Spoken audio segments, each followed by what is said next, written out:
which marks the 30th anniversary of Theatre of Image.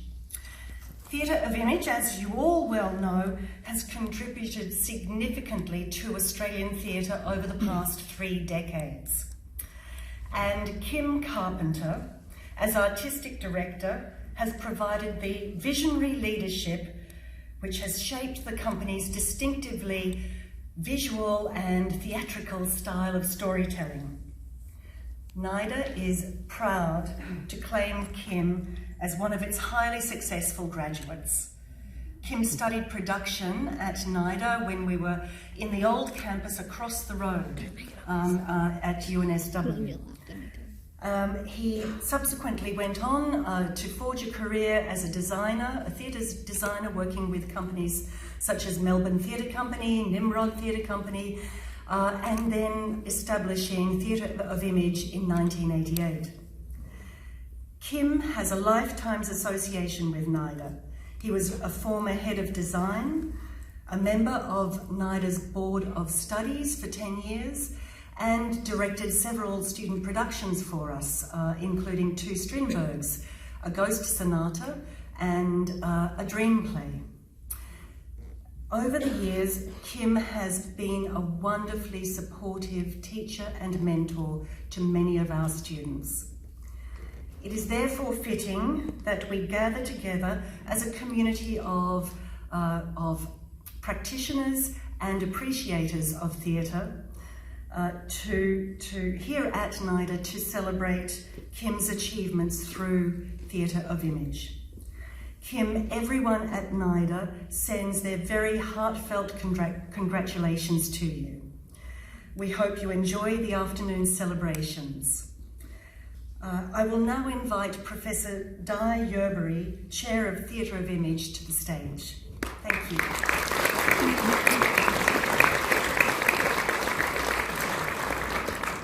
Thank you, Amanda. That was lovely. I'll just let people sit down. Amanda's invited us and welcomed us to NIDA, and it's my great privilege and pleasure to welcome you to this very, very special event. I've been there from the beginning, or most of it. I'm proud and delighted that for 30 years I've been connected with Kim and the Theatre of Image. I was chair of the board, still am, for all those years except three years in the middle. I was so excited when I heard from Bob Adams, actually, what you were planning to do those 30 years ago. Kim, as you know, I'm passionate about the visual arts. So to know that you were planning to set up a theatre focusing at its very core on the visual image and stimulating visual imagination, especially to children, that was a wonderfully thrilling thing. So I'm so pleased to become your chair. Of course, that reflects the fact that Kim is, first and foremost, a visual artist. He was trained. That'll be a new Australia Council term. It'll go along with immersive. The seeds of Theatre of Image were really sown here at NIDA, and as Amanda said, we're in the fibro sheds across the road then. But then it was the production course, a 2-year course, and where we did everything, every aspect of theatre. And I was told by Jim Sharman I was the worst stage manager to ever tread the image. But I said to Mr. Sharman, I said, but I don't want to be a stage manager. And so we had to direct a show, a 1-act piece, at the end of 2 years, and at Jane Street Theatre, a tiny little theatre in Randwick. And everybody chose a conventional play. I chose A Spurt of Blood, Theatre of Cruelty. I was 18, and I had Pamela Stevenson and Wendy Hughes and Ivor Kantz, who's here today, in that show. And once we did that, they didn't know what to do with me. They really didn't.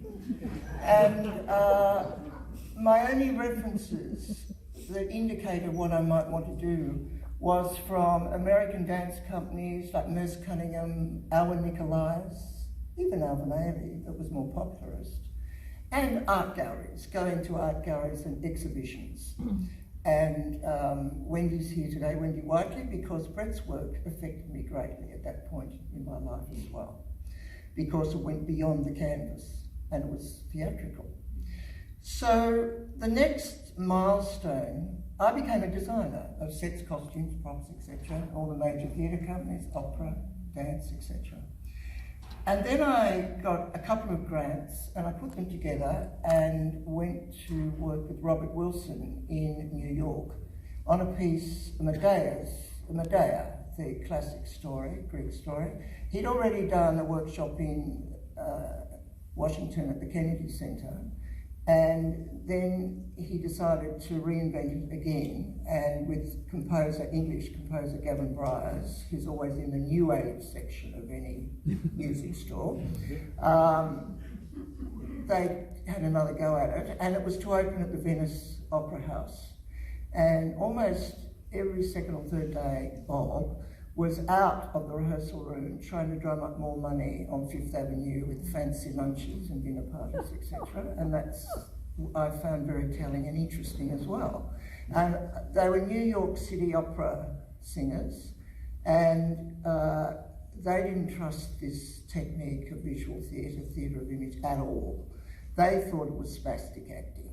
And so he would draw up a storyboard on a blackboard before every scene and go through the story from a visual point of view, and he would choreograph them to the infinite degree on every finger movement. And so I would get the feedback from them in the black and white taxis driven by a black guy on the way home, because no yellow taxis would come into Harlem, which is where we rehearsed. And then I would go home with Bob in the big American car and hear his side of the story. So after that experience, I came back to Australia, although he asked me to design the costumes for Medea, but it was just as well because it never went on. And that was the end of his career, really, in America, a resident in America. And he went to Europe, and now, as we all know, he's sort of the Dorian of visual theatre and works out of Europe. And so when I came back to Australia, I thought, I want to have a foundation, because it was the Nancy Bird Hoffman Foundation that set him up. And they had great archives that I had access to in the village. So I found out very quickly from friends who were lawyers that I couldn't do that, so I had to start a company. And it was with Adele and Peter Weiss at the Beck's building, the corner of Campbell Street and Crown Street, where we had our first board meetings, and we started with absolutely nothing except willpower and support. And then Rob Adams, Di, gradually joined us, and we went from there until we got a few grants and kept on going. So the early days, it was coming up, 1989 was a time when theatre for children came out the back of a van that pulled up at the local school. And so it was pretty rough and ready, and it was not the full theatre experience. You didn't have any sense of illusion or dream. What you saw was what you got. And this is not what I wanted to do. And of course, we started doing work that was purely just visual theatre, which was what I wanted to do, what Robert Wilson did. And when I said that to Anthony Steele, who was sort of doyen of festival directors at the time, he said, but Kim, that's one man in the world. In other words, you live in Australia, you're here. That's impossible. There was a subtext. And in a sense, he was right. So, you know, we began with pieces like Swimming in Light, The World of Lloyd Rees, which was commissioned by the Melbourne Festival. In those days, festivals actually paid for the show to go on, not like today. And that had a very successful life, and that was produced by Marguerite Pepper. And it was through her determination that she squeezed every bit of life out of it that was possible through tours overseas and here in Australia. So then we found that we couldn't keep doing this But we needed to find a niche, and as I said about theatre coming out the back of a van, that was theatre and education. And so what we put up was a main stage theatre company for children and families, where children and families, and it would be an intergenerational experience, and they would come to the theatre as a family, and they would have the full theatre experience, and it was dedicated to them, and as an art form, not just an entertainment.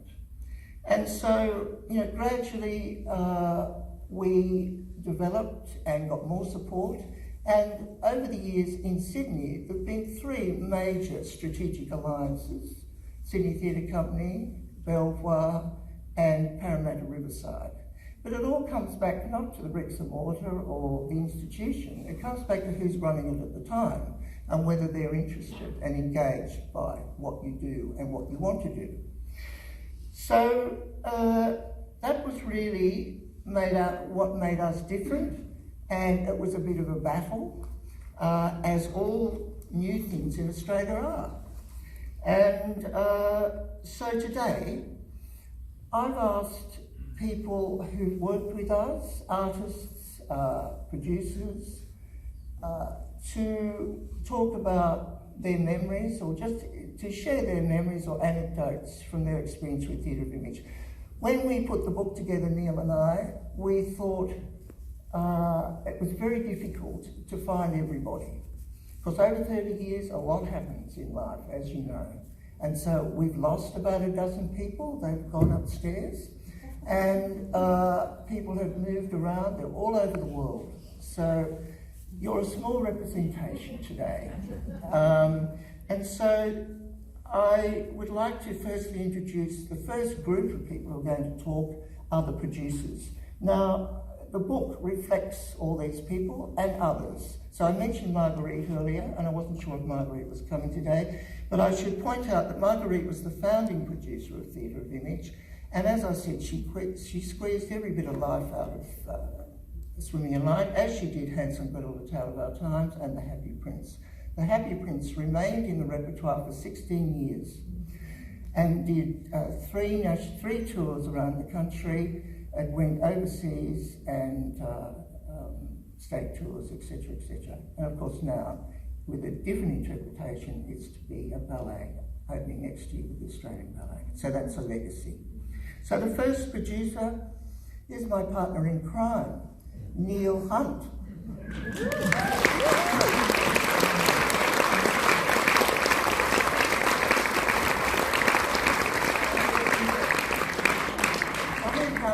You better run, Neil.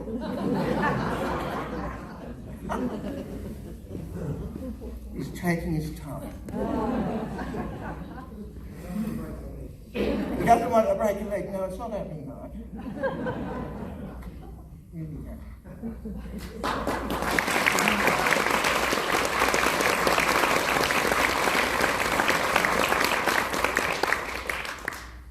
Oh, what a good crowd we've got here. I've never done this before. I've never spoken in public. So you'll have to bear with my being a novice. I met Kim in the same year that Theatre of Image was created. And I fell in love with him, and that was the beginning of it.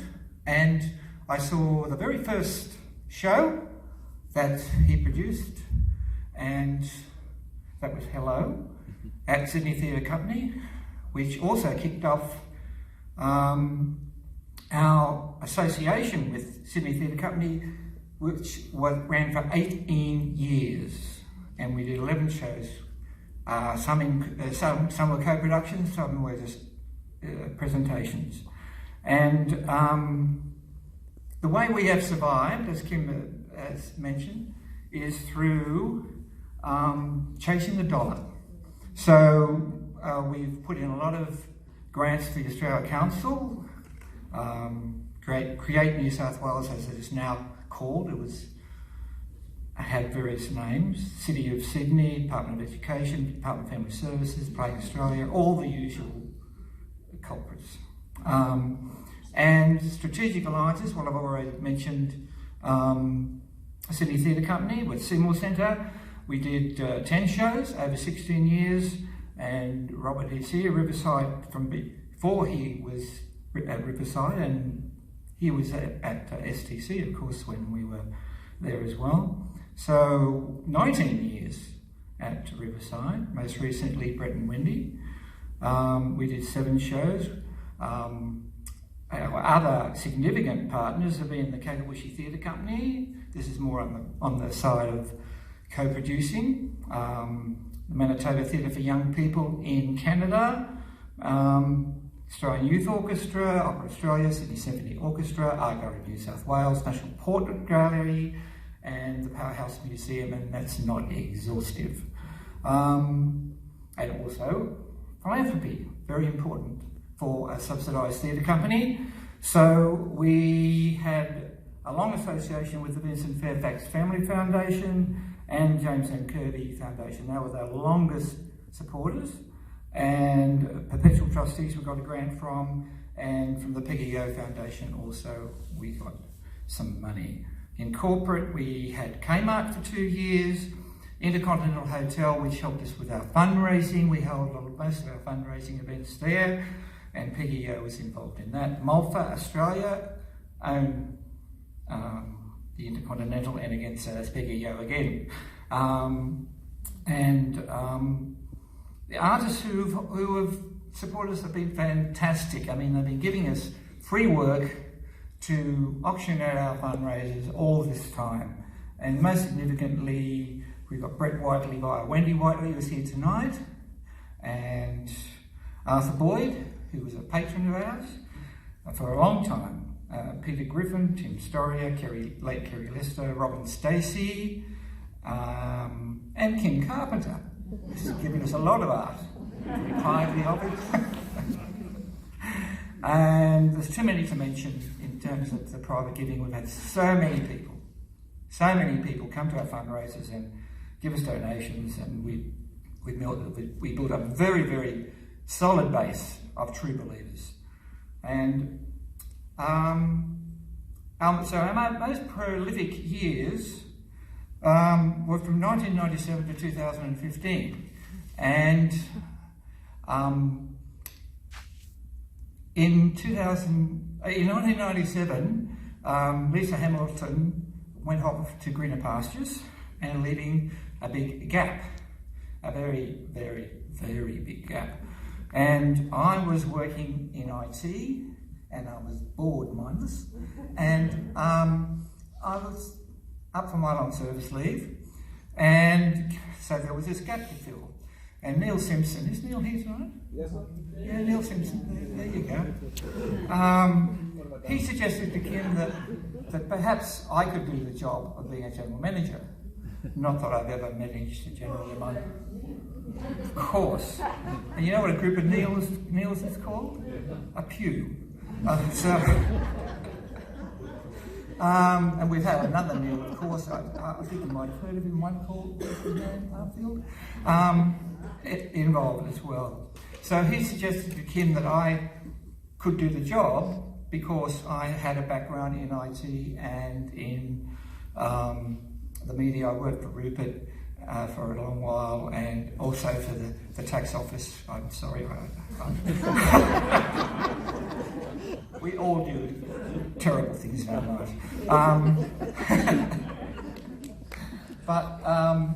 So he said, well, he could do it, and I thought, and Kim said, do you think you can do it? And I said, oh yeah, well of course. You know, I've had no experience working in theatre. I hardly ever went to theatre, and I've never run a business. Yeah, I'm the right guy. Give me the job. So the interview was very brief. No CV was required, and the contract was only for 2 months. So the first show was a real benchmark for theatre of image. The first show I produced. Though I do hesitate around the word produce or producer, because A producer is someone who produces a product, right? So the product is the show. So the producer is Kim, you know, and I'm helping him.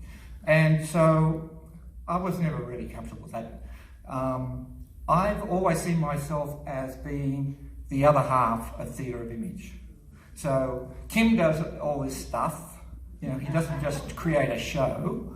I mean, he's really annoying. He is really annoying, I have to say, because he is so good at everything he does. It really annoys me. It still annoys me after all this. He is so good at everything. He's good at the art. He's good at creating the designs. He's good at writing scripts where necessary. He's good at getting a great team together and getting the best out of them. You know, he does so much. He does the marketing. He overlooks marketing, overlooks the administration. He overlooks the publicity. You know, his hands are all over it, all over it, absolutely all over it. And as Neil Simpson once remarked, he's never met a director as well prepared as Kim. So, as well as being a genius, he's very good at everything, and I love him for it. He's just a remarkable. He's a remarkable human being, and he's a remarkable theatre practitioner. And I think probably the most remarkable in the country because he's across so many things, and he is fearless also. He is totally without any fear. He can go ahead and do stuff. So with Jake and Pete, which was written by Gillian. Gillian's here, I think. Gillian is here, and we'll tell you a bit more about that. When she gets up, she's done three shows for us. Yeah, fantastic. With Jake and Pete, well, Kim is very fond of saying that he and I work in different industries.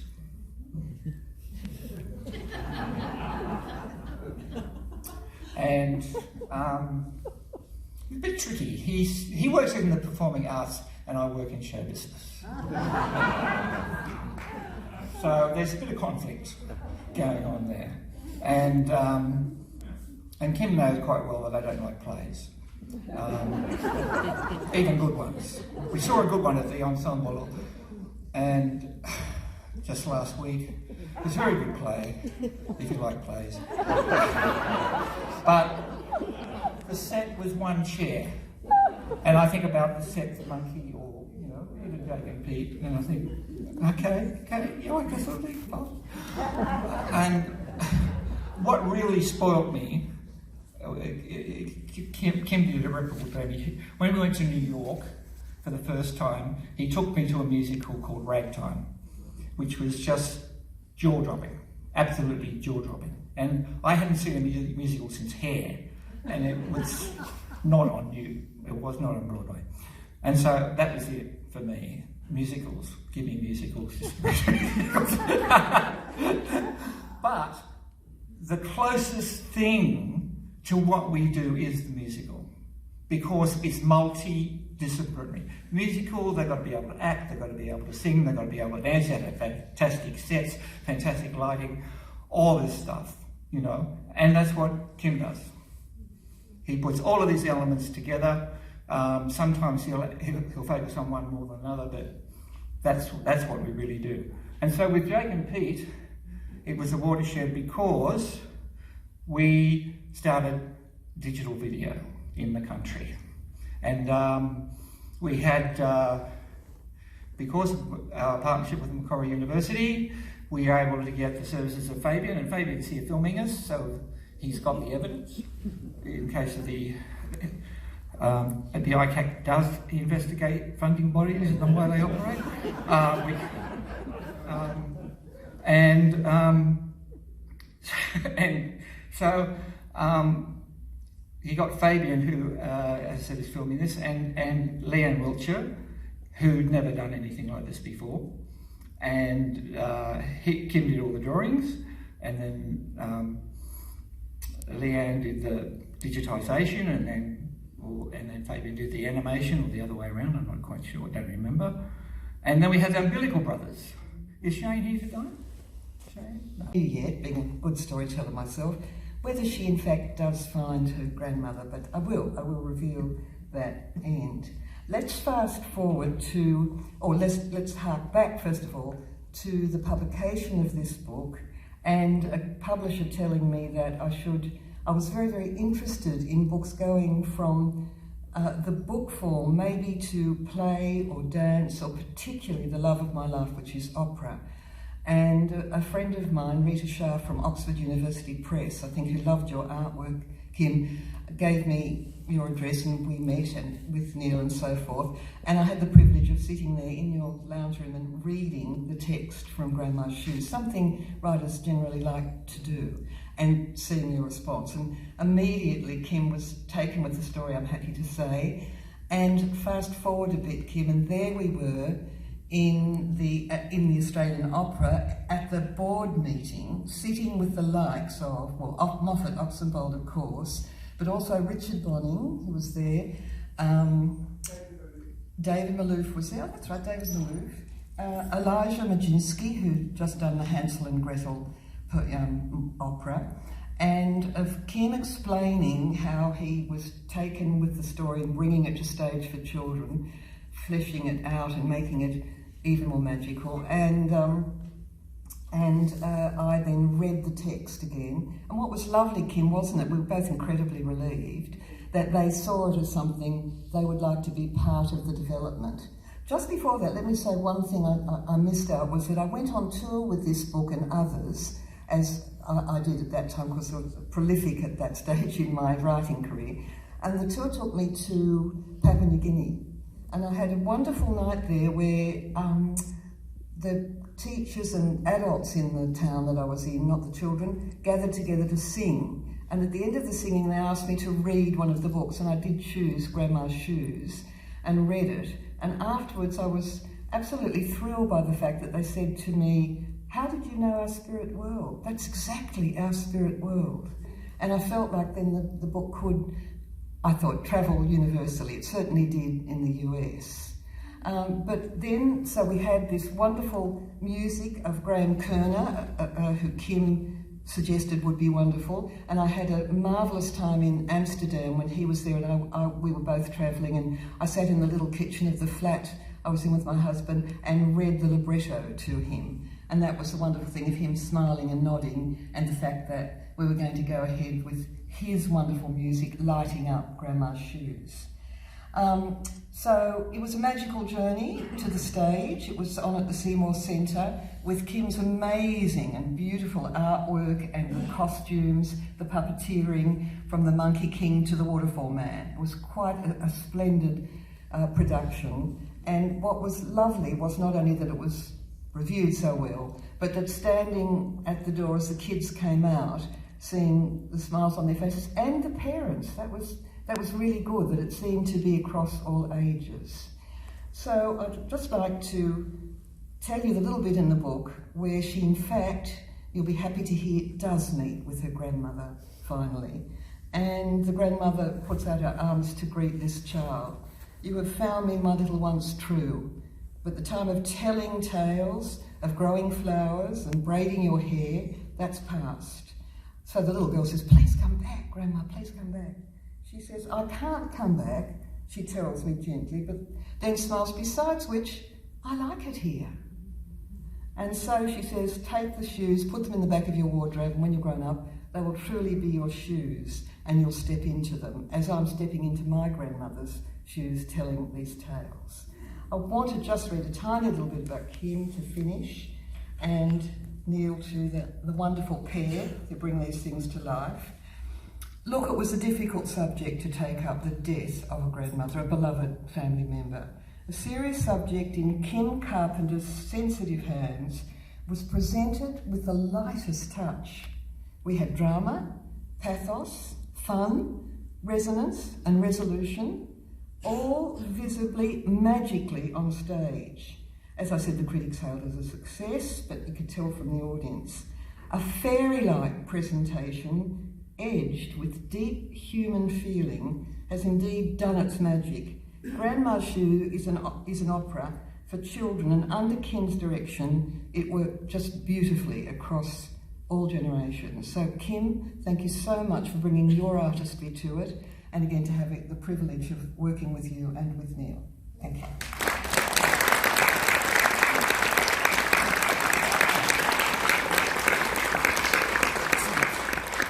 Oh well, the timing schedule's gone out the window. I've got to check. I hope everyone's having a good time and that you are still listening to the speeches. I've lost count the number of times that Kim and I have worked together. I think it's 7 or 8, maybe more, starting 28 years ago with Hansel and Gretel, A Tale of Our Times, which was Theatre of Image's first play for family audiences. And Kim had a word which he was very fond of using during our discussions, and that word was earthbound. And theatre, whatever it did, must never be earthbound, according to Kim. I would make suggestions then for stories and scenes and action that I thought would be simple and clear and logical and sensible and cheap. And Kim would say, earthbound. To avoid the sin of being earthbound, Kim gave every Theatre of Image show an element that added enormously to the degree of difficulty. So we worked on Luli the Iceberg with the Japanese puppet company Kakabushi, and the central character was a block of ice. Snow on Mars required aerialists who could dance while abseiling. Stella and the Moon Man was a collaboration with the Australian Youth Orchestra. Carnival of the Animals we staged in that cavernous space down below the War Theatre. We worked with mixed casts of adults and children. We used video when none of us really knew how to do that in a stage show. And then Kim found the book of everything, and I breathed a huge sigh of relief, because Kusakalia's wonderful story had a domestic setting with real human characters who sit around a table talking. Earthbound. Except that required a hailstorm, floating chairs, angels, Jesus, and a plague of frogs. Theatre of Image shows are easily the most difficult ones I've ever worked on, but they also include many of my most satisfying theatre projects. So thank you, Kim and Neil. I'm sure you'll enjoy not being earthbound by the demands of having to run a company and keep it solvent. And may all your future projects leave the ground and fly.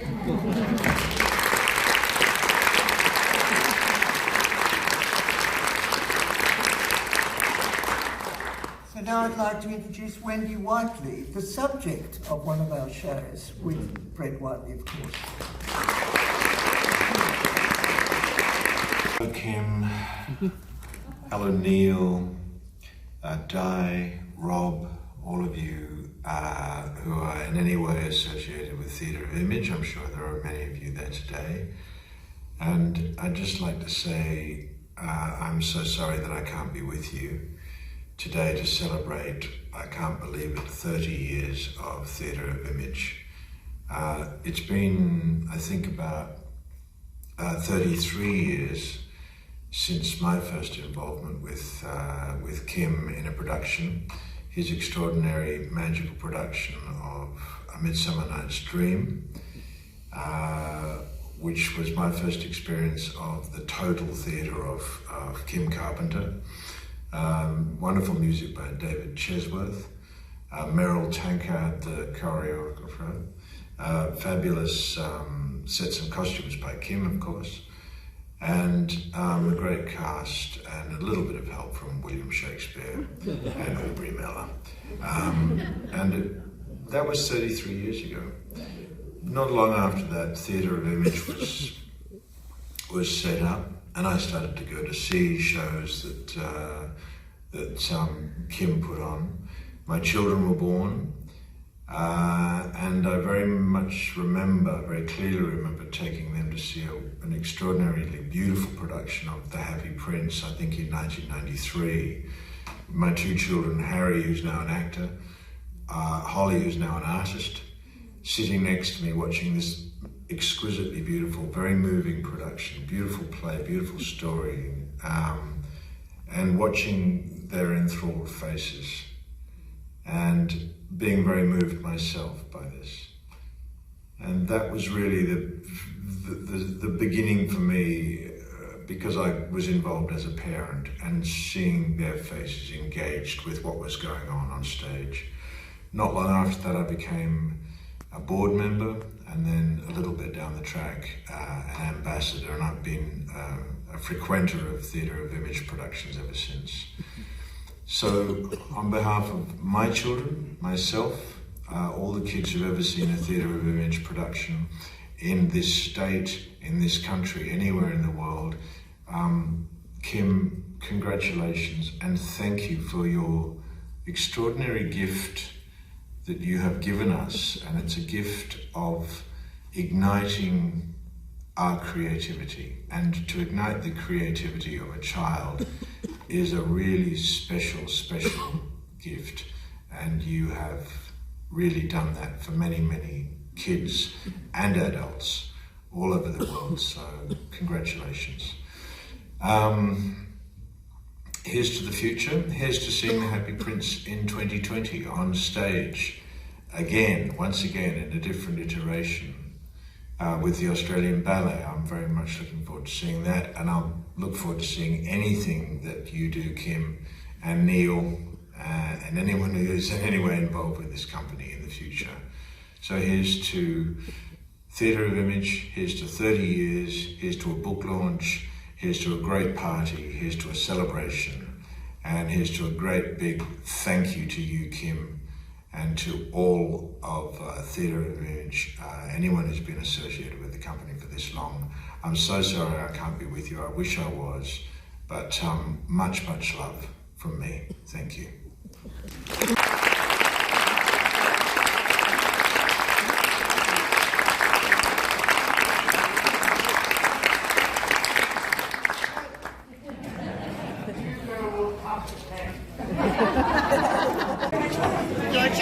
It's great. There's a board there, so and then I'll cut the bottom half of it. So you can. Are we ready? Yes. Fabulous. Yay!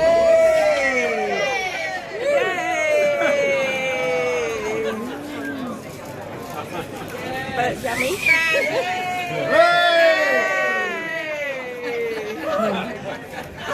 He's a jolly good fellow. He's a jolly good fellow. No, it's going to be fine. Birthday of 30 years. It's all, I'm going to, excuse me.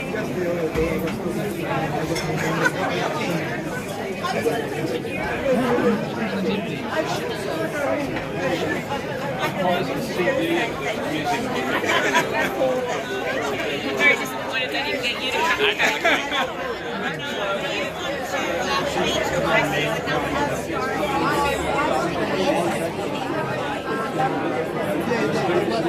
Good day, John. Wonderful. That was wonderful. You were brilliant. Kate, yeah? Likes man. My life will be I need make a mess. Ladies, we're just going to have to keep this area cleared because we're going to have to go back and forth to the... That's a very high standard.